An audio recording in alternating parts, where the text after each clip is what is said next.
Good afternoon, everybody. Welcome to the Woodrow Wilson Center. Is this on? Yes, you can hear me. Welcome to the Woodrow Wilson Center. It's a pleasure to welcome you here on behalf of Jane Harmon, the President and CEO of the Wilson Center. She would have been here personally. She was actually quite involved in putting this panel together, except that she is on the Secretary of State's Foreign Policy Board, and the Secretary fairly recently scheduled a meeting for today, so she's out at the Department of State. I'm Andrew Seeley. I'm the Executive Vice President, so I have the honor of welcoming you and welcoming our fabulous panelists today. We are very thankful to our partners who are involved in putting this together, the Department of Homeland Security, Northrop Grumman, Business Higher Education Forum, and the United Health Group. This is an important and growing topic, as you know, cybersecurity and how we educate a workforce that can tackle the complex set of issues that cybersecurity demands. We are in an era where almost all of our assets, both public and private, are housed within digital infrastructure. And whether we're talking about healthcare or financial services or aerospace or agriculture or national security or social security, almost everything, all of our assets are in a space that we need to protect and is involved with cybersecurity. And this is something that both the business community and government have become increasingly aware of, and aware of also not only do we need to to deal with the threats to cybersecurity, but we also need to have people who are increasingly, and we were talking about this earlier, whether it's in the Coast Guard or someone who is involved in an aspect of healthcare, and people whose job descriptions may seem on the face of it to be something else, need to know deeply about cybersecurity. This is something now embedded in almost everything we do, both in business and in the public sector. Collaboration between business, higher education, government agencies is essential in order to develop robust cybersecurity curriculum opportunities and assess the right mix of skills. And we're very fortunate to have a panel today drawn from universities, drawn from the private sector and from the public sector. I am particularly honored to welcome William Kerwin, who's the Chancellor of the University of Maryland system. As I was telling him earlier, I actually did my PhD at the University of Maryland. Go Terps. My sister did her undergraduate degree at the University of Maryland, so very, very honored always to have someone, and particularly the head of the whole system here is a great honor. We also have very pleased to have two people from the private sector, both Diane Miller from Northrop Grumman, which has played a crucial leadership role in this area, and Pat Karen from United Health Group. And very glad to have Renelle Fortney joining us from DHS, and DHS has played such a huge role, both externally in dealing with threats to cybersecurity, but also internally in much of what they do, as you know. And finally, it's my pleasure to turn this over to Andrea Peterson, who is with Washington Post and covering technology issues, including cybersecurity. So you're welcome. It's your show. Thanks so much, Andrew. Are we on here? Good. So it actually seems like Andrew did a lot of the introductions here for me, which makes my job an awful lot easier. I don't have to worry about mispronunciations. It's a big problem for me. But I wanted to start off with kind of a broad question to all of our panelists here. So there's been sort of an ongoing discussion about a decline in U.S. youth's interest in STEM as a career path. Obviously, tomorrow's workforce is highly dependent on how we educate students today. What do you guys think are the most effective tools for engaging students in science and technology career paths and in cyber specifically? Renee? Hi, good afternoon, everyone. As I have the opportunity to go across the country and talk to students, one of the things that I see most often is that they're somewhat unaware of what actual cyber opportunities are actually out there. They sit in the classrooms, they take the courses, and then they somewhat struggle with trying to figure out how do I turn that into a career, or what is it that I actually do. I also have the opportunity to sometimes speak with younger students in that middle school range, and they are very heavy consumers of technology, but in some cases that ends their interest. Well, I think an awareness of how cyber really is totally intertwined in their life will help them. I think it's helpful for adults as well when you realize how much technology is woven throughout your daily life.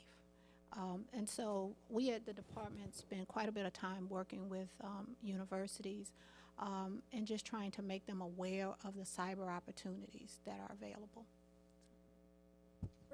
Well, it's a great question, and it's a very complex issue, and I think it's to be solved requires contributions from a lot of different sectors, starting with K through 12.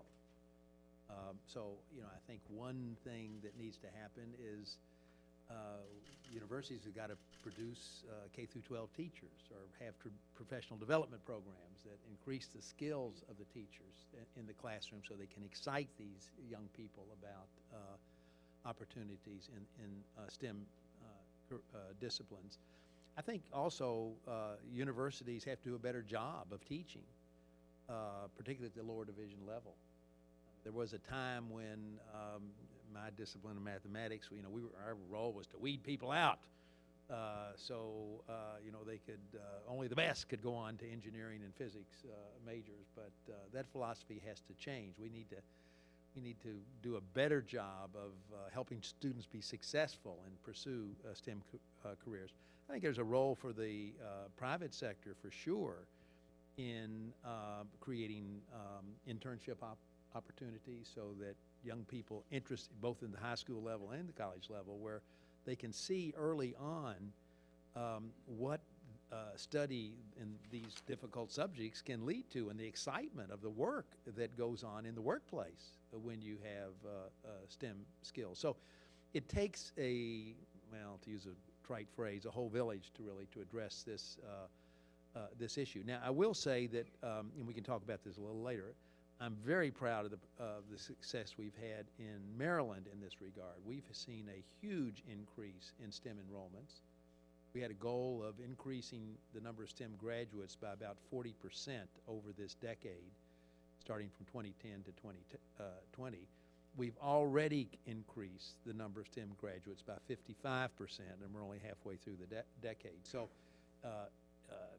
it can be done, but it can't be done by people working in isolation. It requires a lot of collaboration. Diane? I think it's a great question because it is complex. But when I think of young people and choosing STEM, I think of elementary school and middle school children.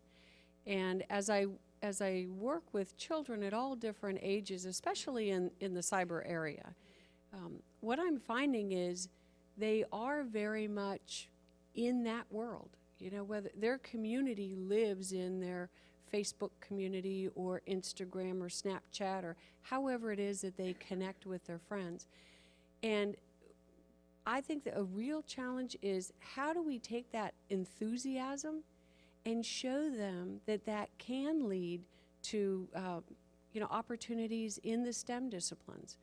And when you see their faces light up, it's pretty exciting when they realize that all that cool stuff happening in their little mobile device or in their computer is something that they can get much more involved in and learn a lot more about.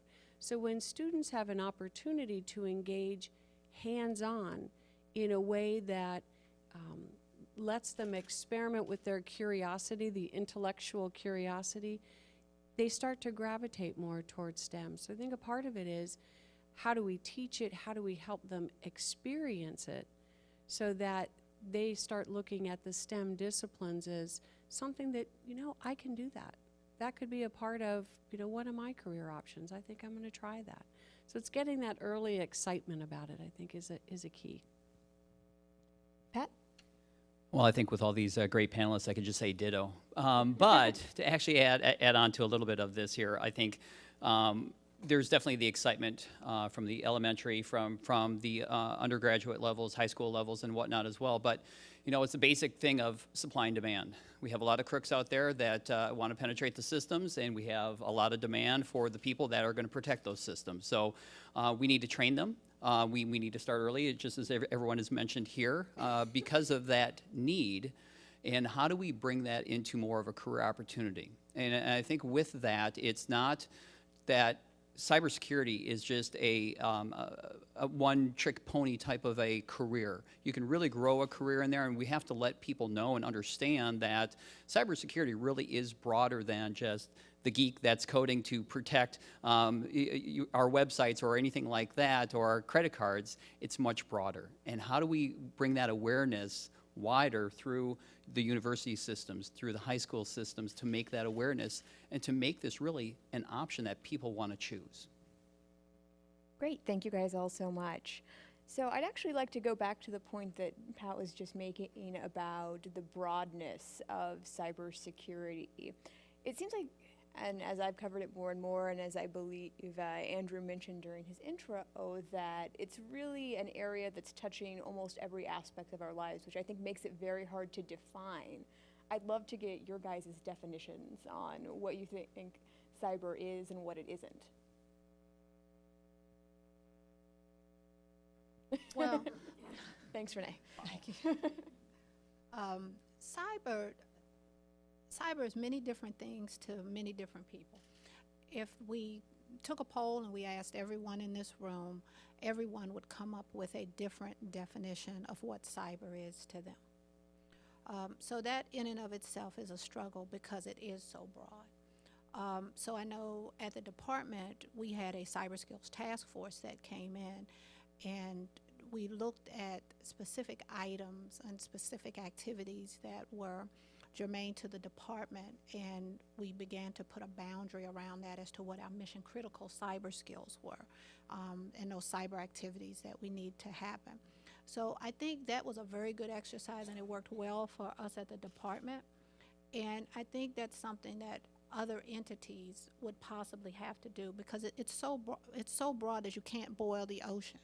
You really can't. And so trying to figure out what it means to you in the aspect of what you're trying to tackle at that time, whether that be in the skill area, the outreach area, I think is important.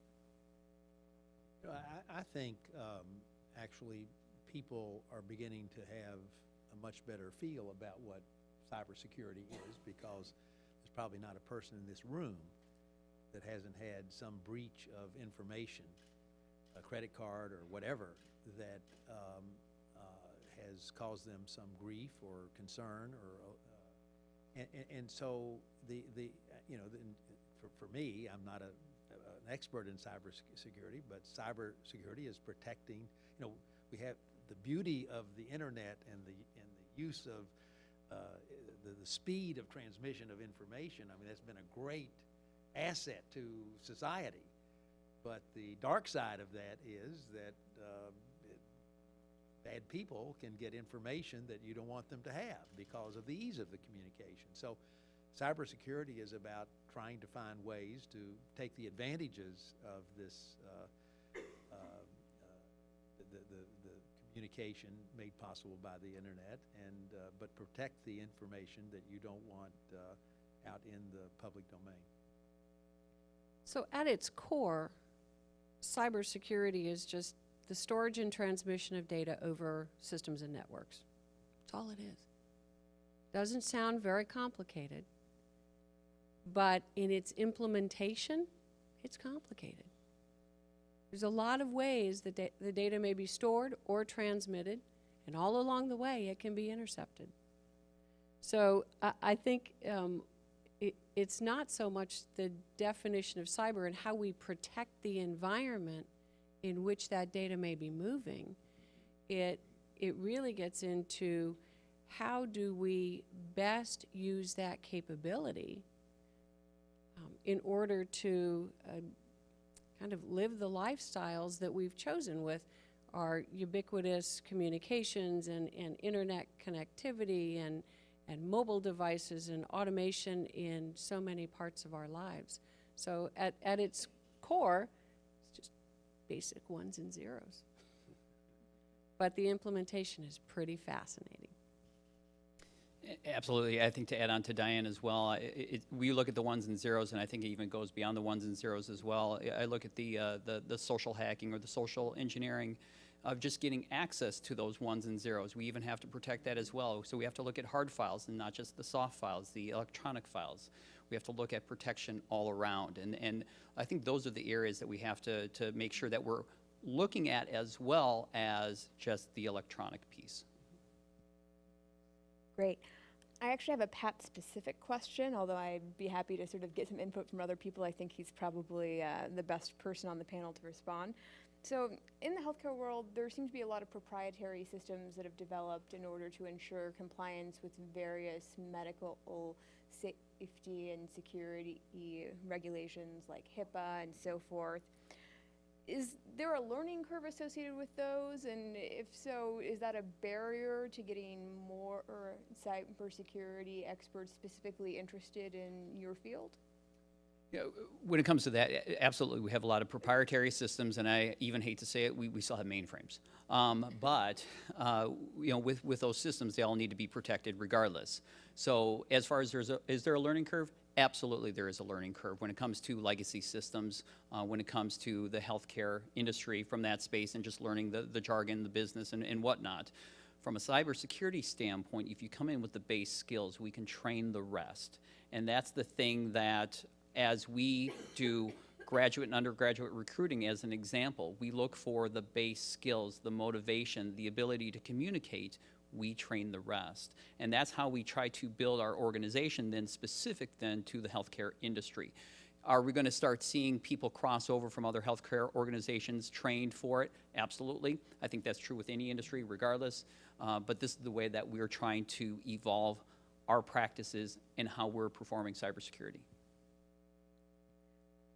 So going back actually to the point that Britt made after the last round of questions, that pretty much everyone in this room has probably been affected within recent months, years by a cybersecurity breach. Clearly, millions of Americans have been affected by the large-scale retail breaches over the past year. What role does the government have in preparing or ensuring that we have a workforce on the civilian side that is able to help in responding to those type of incidents? So one of the initiatives that we have is called a NICE initiative, and that initiative focuses on some of the challenges that are in the cyber workforce in general, around hiring and the skills that are needed in the workforce. One of the things that the NICE initiative has done is to come up with a common taxonomy to describe the positions, because again, as I said earlier, it's so big, it's so broad that you can have the same activities being performed in a certain location and they can be called two different things. So just trying to get everyone to speak on the same, with the same language is very important. Is that on the internet? Yes, it is. Yes, it is. And so one of the things that that we've done in the department, internal to our workforce, is to take those mission critical skills that I talked about earlier and come up with the skills that are needed from advanced to beginner as it relates to those skills. And the NICE initiative has done the same thing on a much larger scale. So determining what skills are needed and then working with academia and going out and talking with academia about the types of skills that you need. As we were talking earlier, I was out at the University of Maryland yesterday working with some students, go Terps. And so getting front and center with them, I think, is important. Something else that was mentioned earlier is about preparing our teachers.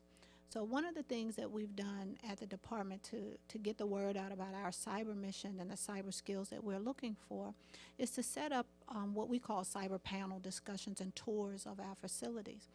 And so we bring in students from universities and we allow them to speak directly with our cyber professionals within the department. One of the things that we noticed at the end of the last school year is that it was not only the excitement of the students, but it was the excitement of the professors. So the professors were excited to see firsthand some of the activities that were taking place.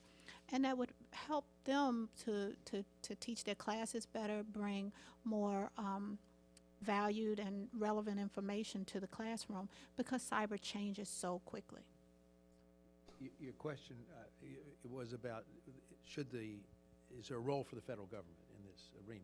And obviously a very important role, and thank goodness we have NSA at Fort Meade, right down the road or up the road in Maryland. And a lot of people think maybe NSA is about security for the federal government. It has a much broader mission. It is intended to protect the commercial world as well in the area of cybersecurity. So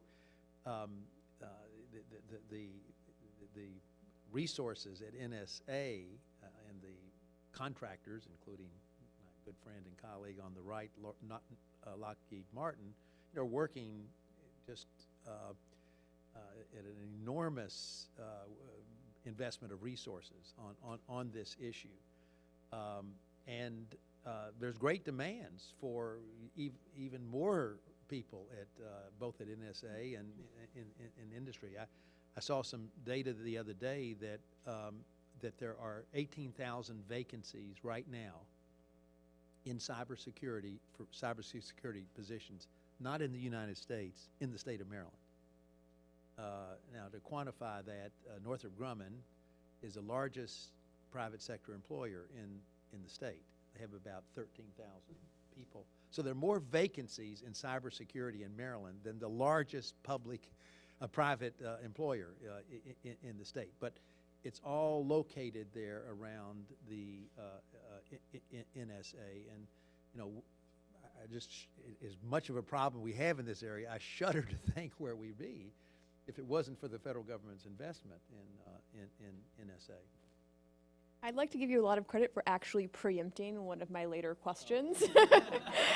I didn't peek. Well, I believe that, but it was very helpful. But going back to the point that you were just making about the number of vacancies, it seems, at least in my experience, one of the big narratives that has come out of covering this in recent years is that there is a pretty huge deficit, a lack of talent to fill all of these roles. Clearly, we're here to talk about tomorrow's workforce and ways to change that in the future. Or have we figured that out yet? Well, I'm sure Clearly we're Diane trying. will say we haven't, but in terms of the volume, but she and I can describe what we think is really a very exciting model that's been developed at the University of Maryland. So at the University of Maryland, we have, through our Northrop Grumman Foundation grant, have created a very exciting program, which is called ACES, and it's an advanced cybersecurity experience for students. And it has a number of components to it, but most importantly, it builds upon some very compelling data that studies released about how you engage students in STEM disciplines and keep them in the STEM disciplines so that's what they graduate in. Because there is a high dropout of students, and especially in women who start in STEM and don't graduate in STEM. They change their majors during their career. So using the data, we looked at how to build a program that addresses all those challenges with a living learning community, which pulls in students from a variety of STEM disciplines, different kinds of degree programs, could be engineering, could be business, could be computer science, but they work very closely together and collaborate on projects. They partner with industry for presentations or that insight into what is it really like a day in the life of a cyber professional. And as they go through that 4-year program, they come out of there with not only in-depth technical skills, but something that's very important to Northrop Grumman, and that's cyber ethics. Because this is such an emerging field, it's very important to us to reinforce that when you're dealing with an organization's most critical data, you have to have high ethics, high standards, and integrity, and we expect that. And so that is a part of every program that we're involved in. Could I add just a real quick word about the ACES program? It's actually a part of a larger effort by an organization called the Business Higher Education Forum, which is a group of corporate CEOs and academic chancellors and presidents that come together to work on issues of common interest. And Wes Bush, the CEO of Northrop Grumman, and I are on the Business Higher Education Forum, and BHEF launched a sort of regional workforce agenda where the corporations and universities in a given region were going to partner to try to address workforce needs. So the poster child for this initiative, and incidentally there's material here on the program we're doing in Maryland. I think, is Danielle Troy in here? Yes, Danielle. So you've got some material that people could pick up. But so really the poster child for this larger initiative, the region Maryland cybersecurity was the big workforce issue, as I just described. So we did create this honors program. We bring in 60 students every year. And let me tell you, the interest on the part of young people in coming to this program is unbelievable. The applications to get into this honors program are off the charts. You can't get into it unless you have a 4-point plus GPA and probably close to 1,500 SAT on two of the math and verbal. And these students, I mean, just to walk into the residence hall where the honors program is, I mean, the excitement and the energy. And what makes it so special is, as Diane was saying, is representatives from industry are helping to teach the courses. They're conducting seminars. So the students are having hands-on experience from day one. And so this program, when it's steady state, will have about 250 students in it.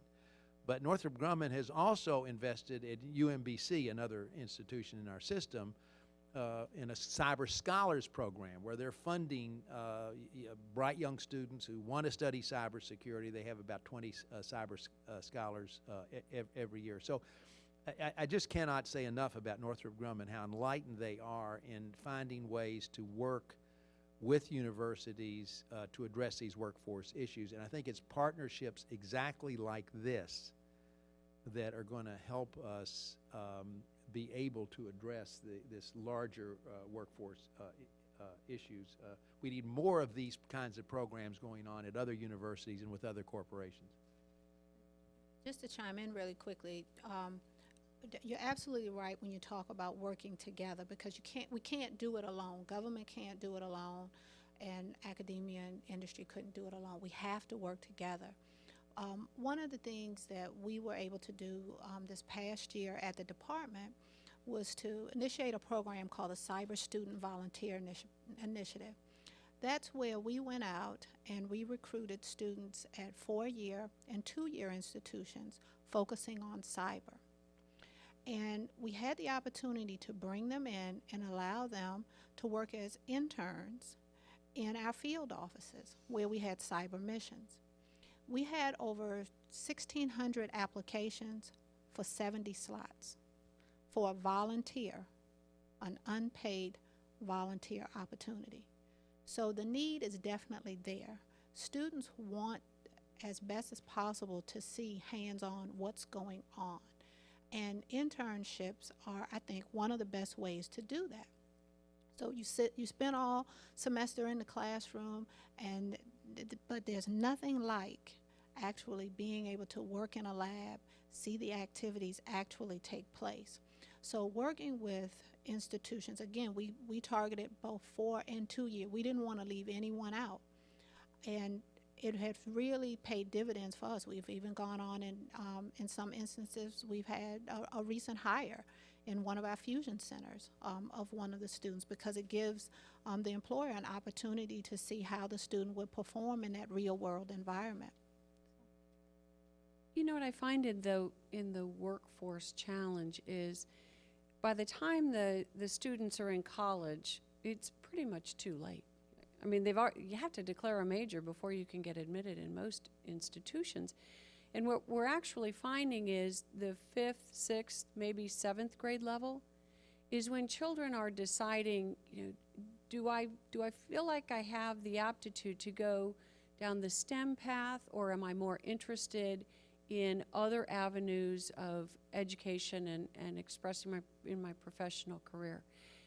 And so we're also the presenting sponsor for a program called CyberPatriot, which is the National Youth Cyber Education Program, and we're partnered with the Air Force Association on that. And we started out educating students at the high school level, and it doesn't matter if they're public or private or homeschooled or where they come from, as if they're in that age group. And the purpose was to teach them the technical skills about cyber defense, and then the kind of the fun part is the competition where they can put these skills to the test. And so we have a national competition. They have virtual rounds, competition rounds, and then a national finals. And we're now in our 7th year. Last year, as we were working with the high school students, we were working with Los Angeles Unified School District, one of our CyberPatriot centers of excellence. And they said, you know, we have some summer camp students that are middle school. Is it okay if they come over and kind of hang out, learn what you're doing with the high school students? So we invited them in. And we were piloting this middle school program. And I can tell you that middle school students have very little patience for PowerPoint presentations. It wasn't long before we said, have you guys ever played with a virtual machine image? And they said, no, what is it? And in no time at all, they were looking for vulnerabilities that we had planted in virtual machine images of common operating systems. And they got it. They understood, and they were thrilled to know that they understood what was happening inside that computer that they had previously used for homework or downloading music or software or whatever. They got it. And so we quickly brought the middle school students into the fold, and that's a fast-growing part of the CyberPatriot program. And so we said, maybe we're missing something. And so we're now working on an elementary school program. We won't have a competition to it. But when you think about the things that can spark the interest of an elementary school child, we've even taught them, you know, things about how to create complex passwords. They get that. And so there are things that are age appropriate at any age in the cyber realm. And the idea is to spark their interest early, help them understand how to protect themselves and their digital persona when they're on the internet, and maybe get that spark so much that they're going to study this when they get into high school and college and choose that as a profession. So we're pretty excited about the hundreds of thousands of students that we've reached, because that's another way for them to learn and experience the STEM disciplines in cyber that's outside of a routine classroom. No PowerPoints. And, you know, I have to applaud Northrop Grumman and the University of Maryland for putting this program together. I think this is something that hopefully does end up being a model. It sounds like a fantastic program. If I was going to school again, I would apply. I probably wouldn't make it in, but I would at least apply for it. You know, this sounds like a fantastic model. You really are aiming at the best of the best. And what we're trying to do is get to the point of building the foundation. As Britt had mentioned earlier, I believe that number was 28,000? 18,000. 18,000 as far as a need of cyber analysts. And actually looking at the business labor statistics for 2012, forecasting to 2022, the security analyst role is a 37% growth. That's phenomenal. And so it tells you just what the demand is. You're aiming at the best of the best, which is absolutely terrific. How do we reach the rest? And how do we give them the same opportunities as well? And so I think back to the original question is, you know, does government have a play into what's happening in the private sector today when it comes to the breaches? We look at Target, you look at Home Depot. Absolutely, because they have the lessons learned that can then equate into putting that into what's maybe the course curriculum and developing those cyber analysts then that are going to come in and protect us ongoing. So it is very much a kind of a circular pattern here of getting the federal, getting government to help us in the private sector and help those in academia understand what's going on so we can build a better and stronger program, reaching to more and more people, making it exciting. So that's how we're doing it. And then for us specifically at United Health Group, we have now changed our practices where we've hired a couple new individuals, maybe from undergrad or graduate school, into our cybersecurity program that we have. What we've done now is we've exponentially increased that. So our hiring practice now is only at the university level versus at the other higher levels where we already have the expertise there. We're already working with the government sector, we're already working with private sectors on those individuals there and strengthening those skills that they have. It's building from underneath. And that's where we're really putting the money towards, is to train these individuals then to be that next generation, that next evolution then in cybersecurity. And so as I mentioned, we've increased this exponentially. We're looking to hire nationwide 500 people just this year alone, and we're going to increase that year after year after year because of the importance, the need of it from an IT level, from a security level. So it is very, very vital that we are sharing practices all around. Andrea, could just add a postscript to what Pat said. Sure thing. Pat's made such a good point. I mean, an honors program with 260 students isn't going to solve the workforce issue in Maryland. I mean, we're going to have some phenomenal cyber warriors coming out of this program. Absolutely. They're going to make an enormous contribution, I'm confident. But there's a larger workforce issue that has to be addressed. So one of the ways we're trying to address this is we have worked very closely with our community colleges in Maryland. I think the community colleges can be a huge asset in addressing this issue. First of all, there's a lot of there are a lot of positions in cybersecurity that a 2-year degree would be perfectly adequate to fill. But we're also building pathways for community college students into we have 12 institutions, so they can have a highly articulated pathway to a degree that involves cybersecurity coming from the community colleges. So we're working very closely with the community colleges.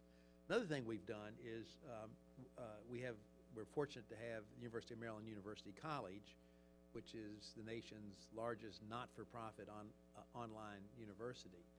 So we have brought in, we've created about 4 cybersecurity degrees at University College, fully online. We brought in industry experts from Northrop Grumman and elsewhere to help design the curriculum so that working adults who want to get into this field are able to come to University College, an online university, get a degree in cybersecurity, a degree that has been shaped in large part by the industry.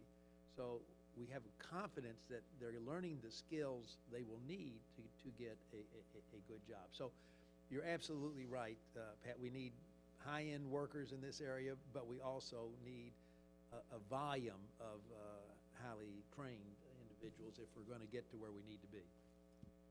And you know, Andrea, you mentioned the government and the federal government specifically, but a number of state governments are taking on the cyber workforce challenge as well. There are a number of enlightened governors who realize they would like that high-tech workforce in their state, and they want the ability to train that workforce in their state and have them stay in their state. And so a number of them are picking up initiatives for developing much more rigorous academic programs throughout elementary, middle, high school, continuing on with articulation agreements through 2-year and 4-year institutions. So the state governments are really stepping up to the plate, and their secretaries of education. And as I work both on the California State Cyber Task Force and the Virginia Governor Cyber Commission, a key component of their strategies in their state is workforce development and education. Starting it's a K through 12 through 20, K through 20 issue that they're all working. And so it's refreshing to see state governments doing that, as well as in local governments where they're protecting citizenry data at the community or county level as well. And so we're engaging people at all levels of government, and I think that's what it really takes to move the needle on filling some of those positions. Thank you. So I'd actually like to go back to something that Diane mentioned, I think a round and a half ago maybe now, about women dropping out of STEM fields. I think, and this is really, I think, to the credit to the organizers, this is one of the more diverse panels I've had the pleasure of moderating. It tends to, they tend to lean a little bit more heavily male and heavily white in general. And as we look towards broadening the talent pool for cybersecurity, what role does increasing the diversity in this particular space play? I think it's absolutely critical. I'm a girl geek. But as we work cyber challenges every day, it's very clear we need a diversity of thought and experience, educational background, because cyber problems are very complex. If you have a room full of people who all think the same way, you aren't going to be able to really contemplate how systems might be attacked or how they might best be protected. So as you're kind of pulling the thread and unraveling and doing forensics, a diverse group of individuals pulling their diverse thought process together is absolutely critical. And so as I'm out and about speaking to all kinds of groups, I think it's important for them all to remember cybersecurity is a profession that has no barriers. There are no barriers. There are so many opportunities, there's so many jobs open, but as Pat says, you need the high experts, you need people at all levels in the organization. There's opportunity for everyone. So I think it's one of the most amazing career fields there is now. I definitely would have to agree with you. Having been doing this for 20 plus years, you mentioned COBOL and Fortran earlier today, and I'm like, oh, that brings back old memories. So we've been doing this for a while. And sometimes I have to admit to you, it's a little disheartening when I go into a classroom to speak to students, and there might be one female, two females in the room. And I try to reach out to them and to try to encourage them to stay with it, because they have feelings about the fact that I'm the only one here. Having been in that position where you are the only one there, I tell them to get used to it and make sure you reach out to someone in your diverse population to help bring them along. We have to start looking for talent in different places and not particularly targeting the same traditional areas that we've gone into. We have to take the mystery out of the technology field and to bring it home to them, and to, as I said earlier, show them how it's intertwined in their lives anyway. So let's move from being a consumer of it to a manager of it and an operator of it. Sometimes there's a myth that if you're female and you go into a technology field, that you can't, have a family. It's too demanding on you and all of that. And I will say, yes, it is. It's demanding. It is. But I'm a wife and mother, and so I've been able to have my career and have all of the other things along with it. Is it easy? No. It takes a lot of juggling, but you can do it. Sometimes when I see students in some of the heavier math classes and things like that, and they're questioning the fact of whether I can do this. Is this too much? Can I do it? Should I stick with it? Again, I just try to encourage them to, yes, stick with it. You can do it. You can do probably way more than you think you can do. And there's room on the circle. I look at it as a circle, and there's room on that circle for everyone. You have to get in where you fit in when it comes to cyber. You might not be the geekiest of the geek. I like you, I was a geeky girl, but hey, you might not be a geek. You might be a business major. But nowadays, hey, if you're going to procure for goods and services, As I said earlier, procuring for pencils and paper and procuring for high-tech services, totally different ball game. So that's a way you can weed in the technology factor into the business world. If you're a student in history and you like to study cultures, hey, in cyber, you have to figure out sometime the motive of what's taking place, not just the technical aspect of it. So reaching out to students, trying to help them connect the dots and looking in different places for the students.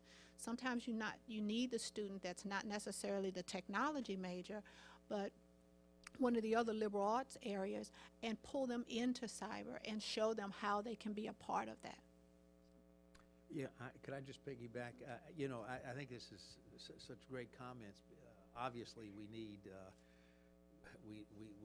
to draw upon the workforce from across our population. We can't have we just won't solve the problem if half of the population, women, are basically not participating in this this activity. And there's an alarming trend, and we're trying to figure it out in higher education. There's been a huge drop in the number of women studying computer science. Why this is happening, it never was a large number, but there has been a decline in recent years, and this is troubling when you think about so much of cybersecurity. People tend to think of about it as related to IT and computer science. On the other hand, there's been a huge growth in the number of women studying biology, and so you know, when you think about it, the issues with cybersecurity cut across everything, every aspect of human life, as you were saying, business, healthcare, of course, the STEM fields. It's just such a it's such a touches every part of our lives. So I keep thinking that one way to broaden the participation is to maybe take advantage of the fact that there are a lot of women in healthcare and in the biological sciences, and Lord knows, Pat, you need bioinformatics experts with Absolutely. cybersecurity. So Absolutely. I'm actually curious, have you seen, when you're hiring in bioinformatics and cybersecurity in the healthcare area, are you finding a number of women, or is it still tend to be pretty much male-dominated? It's still very much male-dominated today, but to that point, we have, as you know, a large healthcare system as well that hires a lot of nurses and clinicians and whatnot. A lot of them are actually very interested in understanding the data analytical side and are starting to find some of that shift in coming over. So we're starting to see that trend a little bit, absolutely, but it is still very male-dominant today. One opportunity I think that's out there is there are a number of professional associations that are built up based on ethnicity or gender. Women in Technology, Society of Women Engineers, Society of Hispanic Professional Engineers. And so many of them are looking for partnerships so that they can introduce their college chapters and their high school chapters into how do we bring awareness of STEM and cyber to these students so that they really understand we need everyone in this workforce. And so we're making a real push for partnering with a number of those professional societies and how we can help influence the student populations working with them. Absolutely, and I think there's a number of ways of doing that as well. And actually, I was very surprised at the metrics that Britt, you had mentioned about the decline in number of female applicants. Because actually, I was actually very pleased. I do recruiting at the University of Minnesota for United Health Group. This is one of our largest schools that we try to pull from a cybersecurity standpoint. And we were very pleased that we had about 60 applicants last Friday that came through for interviews, and about a third of them were female. So we actually saw an increase in the number of applicants that we are seeing based on female. But the other thing as well is I look at this as kind of a marketing and how you market to the individuals to get them excited. A great example is that we're been asked by the University of Minnesota to put on a panel for the Women International Business Organization and the Women in Business Organization. And I guarantee you is that all the panelists except for one is actually female, because we want to show that there is success in this position, in how we market it, and the successes that they're seeing through their education, through the abilities to really make a difference, and to show the women in the audience that this is important and that you are capable and you have the ability to do this just like anyone else.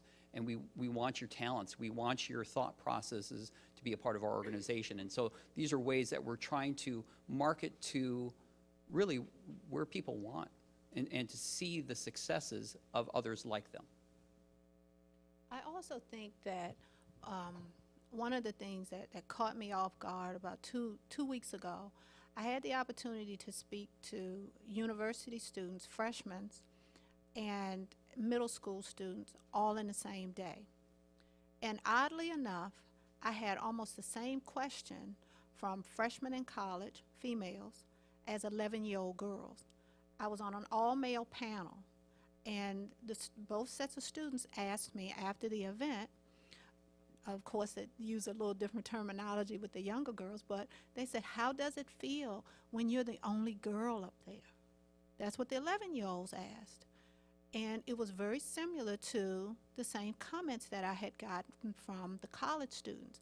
So as was said earlier about us having to start earlier, we have to start, and we need to catch the girls when they're younger and help them understand that, yes, you can do things. You can do other things that were traditionally male-dominated areas, and that you don't have to be afraid of science. It's cool to be a geek, you know, if I can say that. And I think just trying to use technology and meet them where they are. For me, I use the cell phone quite often when I'm speaking to students, because they all have it. They all love their cell phone. And so I try to talk to them about good hybrid cyber hygiene as it relates to their interactions on the internet and the use of their telephone.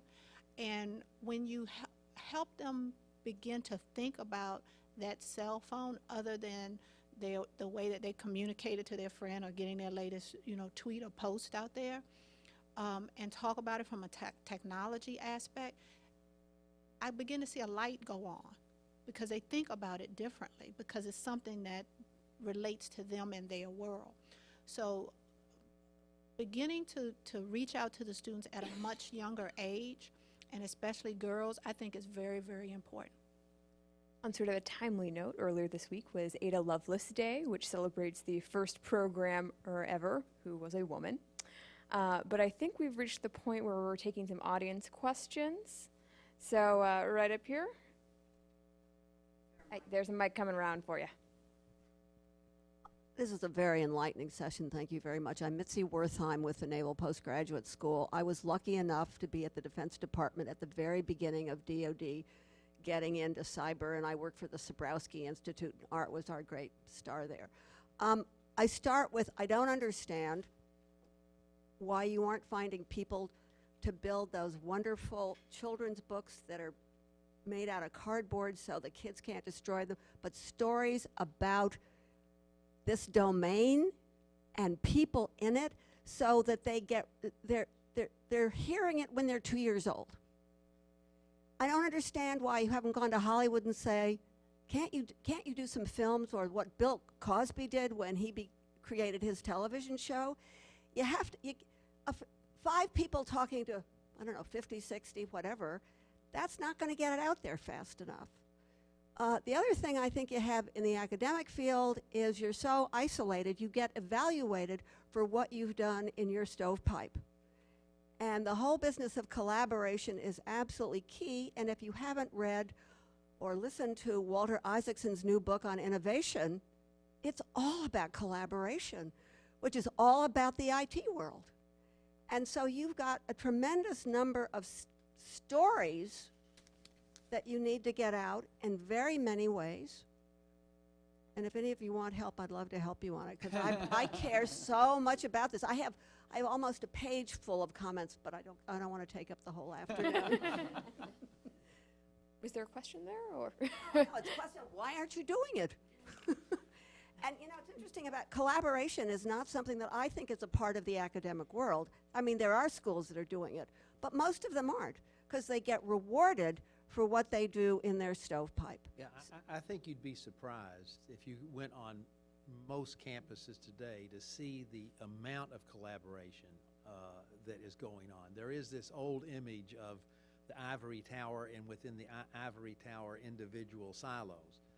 But that paradigm is definitely breaking down for all sorts of reasons. And, you know, the kind of partnership we've created with Northrop Grumman is just one example. And this honors program we have required the collaboration of 5 colleges. These students don't all come from computer science. There's business students, there's students from arts and sciences, there's students from biological sciences, all in this program. So, you know, I think you're. How are you getting other schools? Well, we've got this great write-up that we've done with the Business Higher Education Forum that we're, you know, sending around to other schools. And the example we are doing at Maryland is being replicated at universities and in regions around the country through this workforce initiative. That doesn't gainsay, you make a very good point. We've got to do a lot more work in this area. And boy, am I on your team when you talk about introducing these activities at an earlier age. That is so critical because, you know, it's got to start there. So get your English majors to write these stories. There really are a number of public-private partnerships that are working exceedingly well. I mean, in addition to BHEF, I've had the fortune of participating with the National Cyberwatch Center, and we're putting together model curricula at different ages. They really tie together government, industry, and academia and look for ways to build closer partnerships, and that's at a national level. We also have CyberWatch West, which is doing so on the West Coast. And there are a number of partnerships as well on the website that's hosted by DHS called NICS. It's the National Initiative for Cyber Security Education. Well, that's the nice one. And then there's the NICS is also for cyber continuing education, college and profession. And so I think we're getting better at getting information out there, but you're right. I mean, partnerships are a key to it.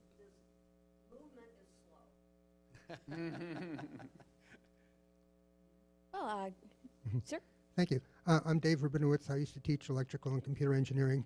And basically, I remember there used to be a distinction between universities and trade schools, where trade schools prepared people for a career and universities prepared people for life, taught them a much more general point of view and education. And it seems like today, universities are all being evaluated and marketed based on career prospects of the graduates. It's like the old university has basically disappeared and been replaced universally by trade schools. And I'm wondering if that's actually going to be useful, a good idea. And just this morning over at Brookings, the director of the FBI made a presentation where he argued that improvements in cybersecurity are causing major problems in law enforcement and said that there are going to have to be trade-offs. Are trade school graduates going to be able to come up with these trade-offs, even be able to evaluate them? I think, as we've said, there are opportunities at all different levels of the cybersecurity spectrum in career choices. In trade schools, it's interesting that you say that because we're seeing a lot more two-year colleges taking on what you would call a two-year, a terminal degree. So when you're out of there with your Associate of Science, you can enter the workforce and do meaningful work in cybersecurity. Some of them, of course, are supplemented with certifications and things like that for specific skill areas. The other thing that the two-year schools are doing very well is partnering with universities so they can create the continuing curriculum. So when a student leaves two-year, you either go out into the career field or on to a four-year path we're working an arrangement like that with Northern Virginia Community College, working into the Bachelor of Science degree in cyber engineering that we were happy to support the development of. So lots of different avenues. Yeah, and I would say, you know, to describe the modern university, Harvard or Maryland as a trade school is a great overstatement. Look, the number of credits required for degree are what they were 20 or 30 years ago. The number of credits required for a major are what they were a number of years ago. Students have to take a broad range of courses to get out of the university. In a trade school, you go and you study one subject, and that's it, and you get a certification. I mean, you can't get out of the 120 credits required to get for a major. Only 30 are, to get a degree, 30. So 3/4 of the credits are earned outside the major of the student, and have to be, in order to meet the requirements for graduation, must have had some breadth of have to be taken from a broad selection. Now, do universities have a responsibility for growing programs where society needs lots of jobs? Absolutely. We need engineers. We need to grow our engineering schools. We need people in healthcare. We need to grow our nursing programs. We can't ignore the needs of the larger society, but I totally reject the idea that universities are becoming trade schools. So we can debate that after the session. Back there. Hi, I'm Tony Fowler, U.S. Department of Education. I've been involved in a lot of different STEM competitions over the last decade or so, and one of the things that I see, and one of the questions I would raise is the issue of credentialing, and whether a student who participates in FIRST Robotics or the CyberPatriot program, who obviously is obtaining incredible skill set through that participation, and some of them are really qualified for professional jobs, but they're not of the age. I sat in the Secretary's conference room last year with the winners of the CyberPatriot competition, the national winners from LA, I believe, and they're all 11th graders. They've all maxed out on their AP exams in computer science. They are ready for the next challenge. And my question was, why don't you go out and get a job? And the answer was, it's against the law. So I just would like to hear your, because it seems to me that these kids are getting engineering skills, they're getting computer science skills that could be put to use today, but they're running up against barriers based on their age or lack of university credentials that are accepted everywhere, but some of the other skills that they're acquiring are not being evaluated in a way so that could qualify them for the workforce. We hire them. We hire them. So over the last few years, we've hired over 100 high school students, CyberPatriot competitors, and they make phenomenal employees. It's not just Northrop Grumman, it's the other sponsors of the program, and government has hired some of them as well. And they're very productive. But the nice thing about CyberPatriot is they're not just learning cyber defense skills and ethics, they're also learning leadership and collaboration and teamwork, all those things we look for in any of our hires. So we hire the students when they're in high school. We've had them come back year after year, even while they're in college. And our big wahoo right now is that we had a CyberPatriot high school student join us after his sophomore year in high school. He graduated from high school in the spring, and he's now in the ACES program. He qualified to make it in. And so we're thrilled to see students continue on. And when I speak to high school students, I say, you know, if you haven't had enough with CyberPatriot in high school, when you get to college, look for your collegiate cyber defense competition team. Join that. There's also a 24/7 virtual cyber gaming environment called National Cyber League. Lots of opportunities for students to continue in those competition paths. They learn a lot through the competitions, and those are skills that are immediately useful. You make a very good point, because the definition of an expert nowadays and an expert 20 years ago is totally different. That being the case, if you're being attacked and the attack of the adversary is a 17-year-old, then you're all right with a 17-year-old defending you in that cyber realm. I'm sure you would be. The adversary does not always have a PhD. So whoever saves you might not have the PhD.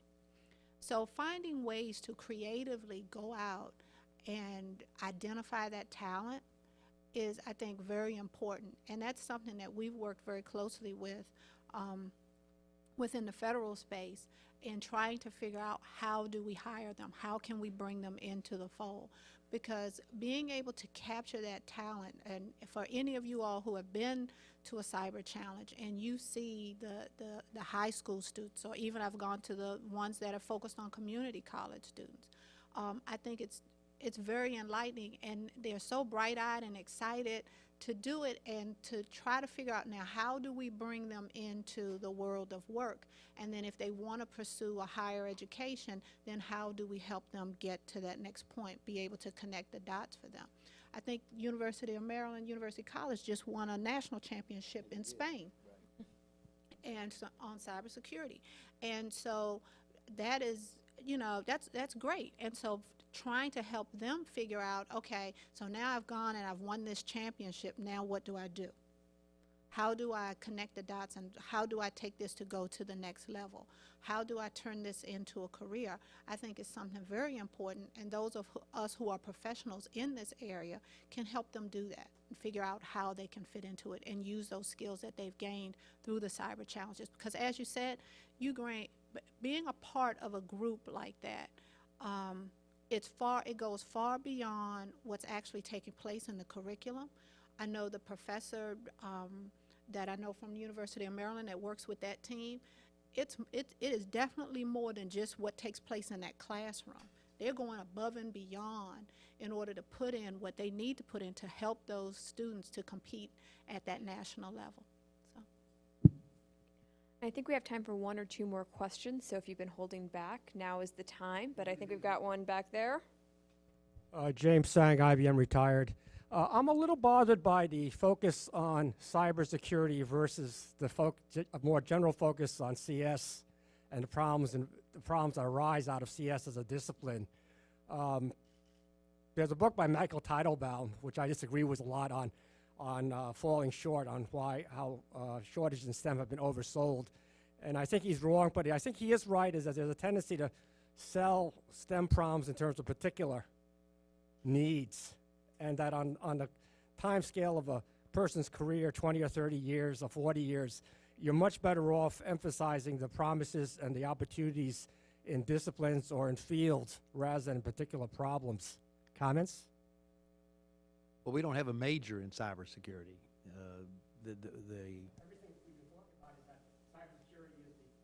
Well, that was the title for the panel, was cybersecurity. And there is a workforce issue need in cybersecurity.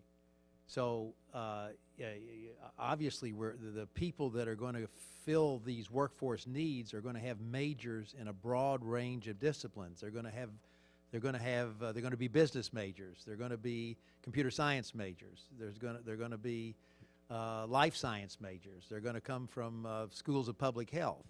So, as part of their education in these disciplines, some fraction of them need the skills to be able to contribute to what is obviously a huge national need, and that's experts who can address a cybersecurity issue. So I think it's a mistake to assume that we're talking about a major in cybersecurity. That's not it. It